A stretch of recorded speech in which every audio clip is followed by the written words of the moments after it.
Good day, everybody, and welcome to episode 113 of the Teacher Emilio podcast. I am your host, Emilio, and I'm excited to be with you because I haven't been here in a while. It's been, maybe 2 weeks, 2.5, or let's make it even 3 weeks. This 2025 has been good busy for me, good crazy for me. I hope things are going well for you. This is usually the time where people stop their New Year's resolutions, so I hope that you are focused on your goals, that you are getting there. Some people have already passed their IELTS test, their PTE. There are lots of visas that have been approved, extensions granted, so I'm beyond excited, and I hope that everything is going well on your end. So for this episode, I thought, since lots of students and lots of people basically here in Australia, international students, are going to be going to university again, since the summer holidays are almost finished, and I am getting mentally prepared for the cold Melbourne winter, then I thought it would be good to mention on something that I was told a few weeks ago by one of our listeners. Remember that if you want to hear a specific topic, or if you have any input, anything you would like to share, feel free to obviously leave me a comment here on YouTube, or if you're listening on Spotify, get in touch via Instagram, or if you just already follow me on Instagram, get in touch via social media. I do like to not only get feedback from you, but also some topics like this episode. And interestingly enough, one listener asked me, "Hey teacher, you should make an episode about getting a scholarship in Australia." And I thought, look, that is such an interesting topic for us international students, because obviously one thing that nobody can't deny is that life in Australia is expensive. So maybe having a scholarship could make a big difference, or it could remove pressure from us. Maybe having a bit of extra cash maybe having a bit of extra money in the form of a scholarship could represent more choices, or like different choices and options that maybe we might take in terms of our journey as students in Australia. And I know that a lot of you are maybe, with the goal of staying here long term, and it is an investment, right, to get to stay in this country. And obviously it is worthwhile, but that's a completely different episode. The thing is, or at least worthwhile for me, obviously, and lots of my students. For you, look, I don't know, I hope it is, but the point I'm trying to make is having a bit of extra money doesn't hurt, right? More options, a bit less pressure. And I've got here 3 examples of different trips where I have been granted a scholarship. Not necessarily the type of scholarship that you might be thinking of, but it's still a scholarship, and it was still like a bit of financial support, if you wish. And when you are, as an international student, paying full fees for everything, extending visas, paying for the for the insurance, right, for your medical exams, every single penny counts. And what a good way to basically have a bit of extra support than having a scholarship. And before I tell you the 3 stories, I just want to give you, I guess, some guidelines, some things that I have learned from students, from you guys, because my students tell me these things. Nothing personal being disclosed, so no stress. Maybe some of my students are like, what is he gonna say? But basically, I think the first thing we should do is, when it comes to scholarships, yes, there are scholarships from Australia, from the Australian government, from local governments as well. But even before getting there, I would say it is always good to check with our own country. I have students from Mexico as well as from Colombia. I'm sure other countries might have similar programs where students can basically get fully funded courses. But this is, again, something that you will need to check, because like with any scholarship, there are different terms and conditions. It might apply to certain programs. There may be conditions like you have to do a certain number of hours. Maybe you have to go back to your country and do some extra work. Look, I don't know, but I'm just telling you because I've heard this, and I know that there is a big Latino community here in Australia, and even for not only for my Latinos, but for any international student. Maybe you're from Asia, from Europe, I don't know. So I would say always check with your country. It might be the case that your country is like Venezuela, where there is little to no scholarships or none of those programs, but it's always worth checking because, I mean, obviously, any type of scholarship and paperwork like this is probably, I'm guessing, right? It's going to be maybe easier in our home countries compared to doing anything else in Australia in this case. So that's number one.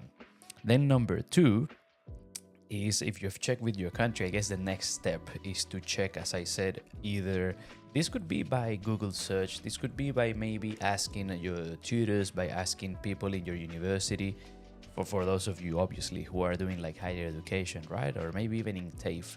There might be different shapes and forms of scholarships, and that's, getting close to the first story that I wanted to tell you. A few years ago, when I was doing my undergraduate degree, I had the opportunity to go to Japan, and I went to Japan thanks to a friend.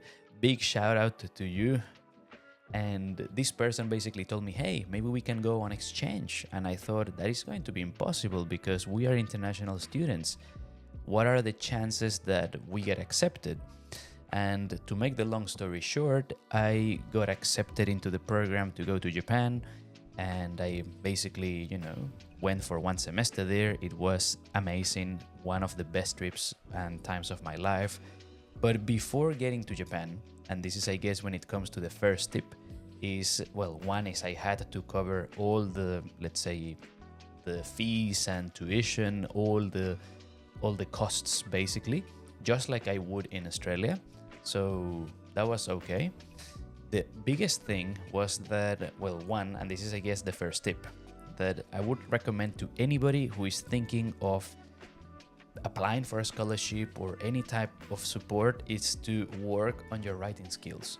Because in many cases, the very first step is going to be to write a letter, to write an email, and you want to make sure that you basically do your absolute best in terms of not having many grammar errors, in terms that you want to show people that you're really interested in the program, so that you, let's say, increase your chances, right? Because that's ultimately what that is doing.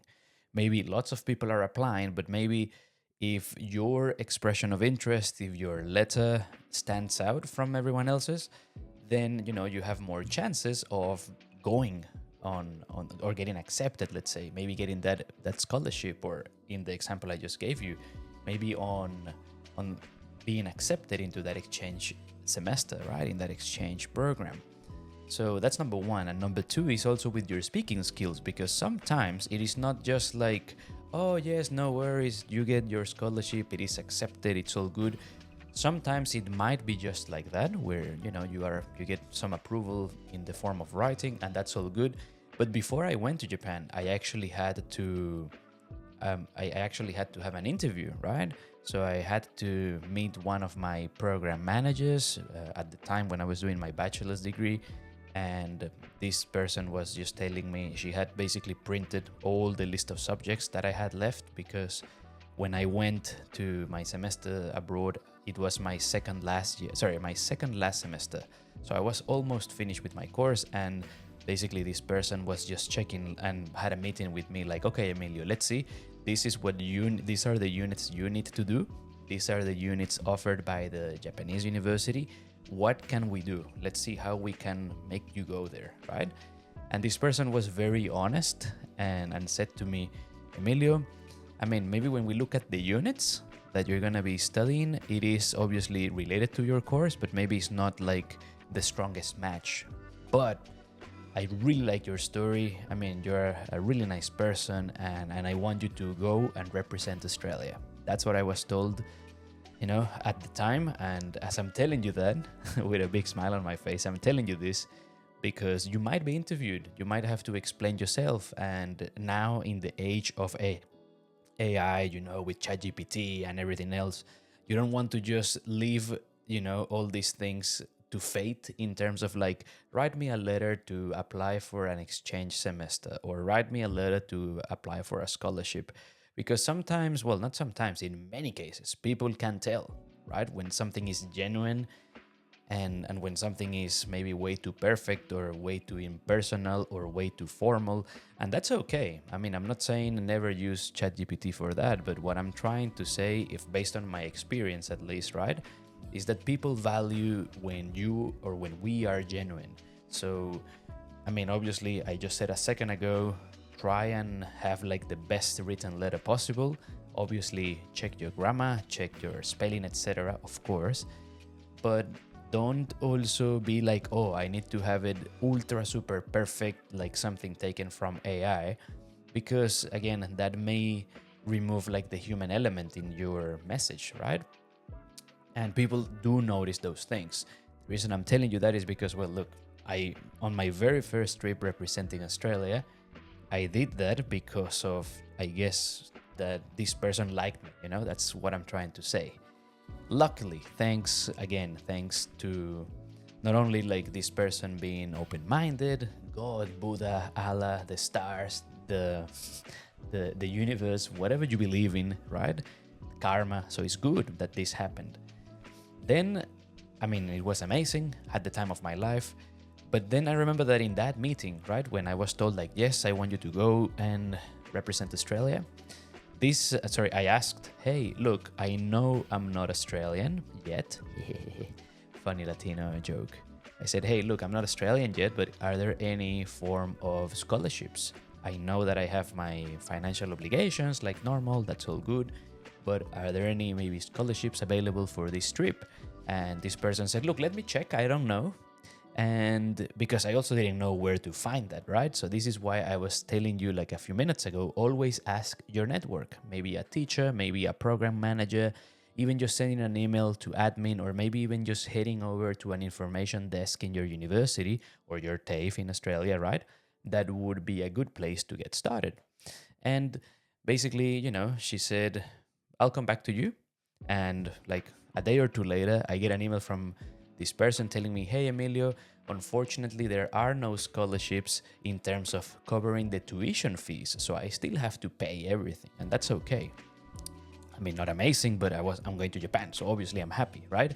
And then this person said, but what I did find was that there is I don't remember exactly the name, I'll be honest with you, but let's call it financial support. And then this person said, look, there is this form of financial support for people who represent the university, and we are going to give you not a check, but we're going to give you about $1,000. And at the time, that was probably the plane ticket. So you could imagine how happy I was. And I want you to think about it for a second. You imagine you're going anywhere, right? A destination you want to go, and you get free flights. I mean, that is already a win. So if you get something good from this episode, it might be that you get to participate in an activity or somewhere, and maybe you get a free flight ticket. I mean, that's already a big win. So again, I managed to get that, and that was amazing. Really easy. It was a matter of following all the steps, and that was all good.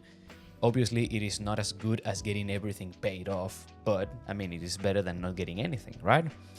Then a few years passed by, I started doing my teaching course, and as part of the teaching course, I received an email, and the email said that there was going to be a placement done in China, and I thought, wow, from my experience in Japan, from everything that I told you, I said, look, maybe I'm going to apply. I mean, what do I have to lose? And I remember that at the time, I again wrote a letter. This is like way before ChatGPT.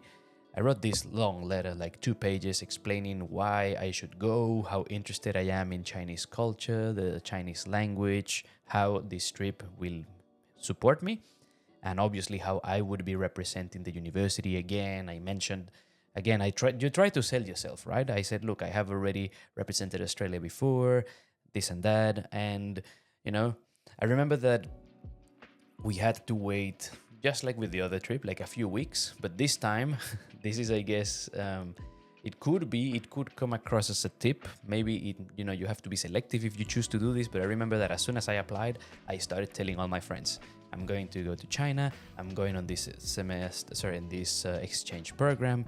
And I remember that my wife, who was my girlfriend at the time, was telling me, stop telling people that you're going. You are not accepted yet. And I said, I don't know. But a part of me thinks I'm going. I feel like I'm going to get accepted. Maybe not many people apply. And that's another thing I want to tell you about. And then, yeah, look, when I then heard back from them, we were told that we needed to go to an interview. And the initial step was almost like a yes, but they said, we want to meet you face to face to check that everything is okay. And something similar to the previous time happened. And I also asked for a scholarship. And again, surprise, surprise, no, this one was not an exchange semester abroad, but what they did cover was again the flights. I think with the hotels we received like a partial discount, or there was like a discount with the accommodation, which was good, and paid flights. Now, is that 100% free? No, but again, imagine you're traveling and you're getting these extra benefits. That's amazing. At least for me, in my opinion, that's a big win. And then we were told not many people applied.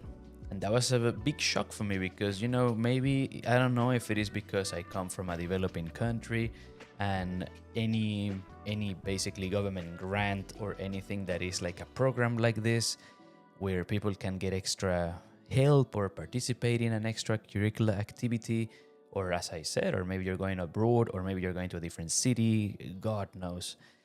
But with all these programs, I thought that there will be lots of applicants, right? And to my surprise, there were very few applicants, which is good news, because if you do what I was telling you, if you show up the best version of yourself, if you're genuine, and then if you get to participate in the interview, you explain your ideas well, I guess that is going to increase the chances that everything goes well and you get that scholarship. And that's, again, I think a big win. Another thing that I would like to tell you guys before I forget is always check your email, because these two stories are from, like long time ago, but checking your email is such a big thing because sometimes opportunities like this may come like that. I remember when I came back from my honeymoon, first day at work, I checked, I got an email from the university saying that there was the exchange program. The recent one that I did, a year and a half ago, that I did in Hokkaido, Japan. And I said, oh my God, I have to apply. And, luckily everything went well. And probably you remember that episode. Actually, I'll leave that episode here in the description. That was, I think, the first video episode of the Teacher Emilio podcast. How crazy is that? Wow, it's been, a little bit over, let's round it up, a year and a half of episodes on video. I also take this as a chance to say a big thank you to all of you for your support, for being interested in episodes, videos like this. More of them coming. Actually, let me give you an update now that we are like well into the episode. Recently, as I was telling you, lots of things have been happening in terms of study at a personal level. So I want to post more episodes. I've got different topics, different interviews, different things I want to be doing. But, I also have other commitments. So it is a matter of like balancing things out. So for a moment, or for, let's say, the time being, it is very likely that the podcast will be like this. So it's not that I'm here coming to tell you that I'm completely stopping the podcast. Obviously, I don't want to do that because I really enjoy this, let's say, space, right? That we share together, we spend together. Just recently, I had a student who is going to be joining one of my courses, my upcoming March course. And this person, said, Emilio, thank you so much for your podcast. And I use it to study every day. I'm improving my listening skills. And God, those messages are... it is incredible. I am beyond excited, grateful, and everything. So obviously, I want to continue doing the podcast. It's just that obviously too much podcast is going to mean less time for other things. I am sure you understand. That is, I guess, the challenge that we have as, I would say, like any international student. Even though I am not officially an international student in Australia anymore, I still feel like one because I'm always with my students. And what I'm trying to say is life in Australia can get really busy for everybody, right? For Aussies, for us. So as much as I want to put out more things, I have to find that balance, that sweet spot, which has been about similar to what we're doing right now, like one episode every, let's say, 2 weeks, maybe 3 weeks even. Is it going to be permanently? I hope not, but I'll be giving you more updates as we go. So yeah, as I was saying, checking your emails can make a big difference when it comes to to applying, not passing. I was thinking about the test. But checking your emails, sometimes it could be even on the little things that we may not notice, like checking our email. There might be certain opportunities, and I wanted to share this with all of you because now the semester just started, right? Like the first semester, but there might be some of these programs, there might be some scholarships, there might be some form of support or some form of different activities that we could apply. And maybe they will not apply for this semester, obviously, but maybe it might be the case for the winter semester. It might be the case for semester 2, 2025, or even for summer 2025. And look, I have been touching up mostly on, let's say, quote unquote, minor scholarships. Another thing that I want to share with you, I mean, as optimistic, as positive as I like to be, I think that a reality as well, and this is not only with Australia, I think this is with almost any country, it is that when there are those scholarships that, let's say, are covering a full course or half a course, or basically where, like, let's say, the government or somebody is funding a course, it is going to be obviously a lot more difficult for us as international students. As I said, I'm not having a go against, Australia or anything, because I think that makes sense in almost any case, right? Like, if you think that there are scholarships in Venezuela, for example, because I'm from Venezuela, it will be strange if there are lots of those scholarships given to, let's say, international students, let's say, and not that much to residents or to Venezuelan citizens, right? So I would assume that there might be the case where some of those can be given to international students, and my guess here is that there must be a cap, because otherwise it may not be sustainable, right? It doesn't make sense. You have like 10 spaces for scholarships. Are we gonna give 8 of those spaces for international students? I don't know. My guess is probably not, but again, it's not having anything against international students. The same thing could have happened to an Australian who goes to study overseas.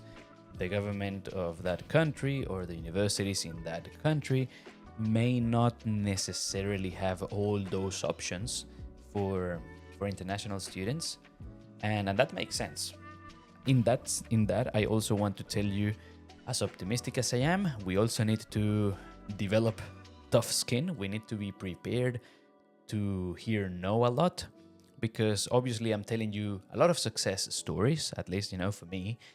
But at the same time, I applied for other things, like, for example, internships. I know this is a bit different and it is a different topic because we're talking about work experience, etc. But I remember when I was doing my undergrad, I would apply for internships, and then, my friends, or my one friend from Australia, applied for the same one. He got accepted. I did not get accepted. And I mean, not to show hate or to show off, I had better grades. But now, again, we go back to what I was saying. Obviously, I assume it makes more sense getting a local student to do an internship, because that person is probably going to stay in Australia, is not someone, maybe I could go, maybe I don't extend my visa, maybe I just take the internship and then I go back to my country. So it's not a win for, let's say, the university, it is not a win for the company, right? Because they're investing time in me. I am aware of that. So what I'm trying to say is be prepared to hear no a lot.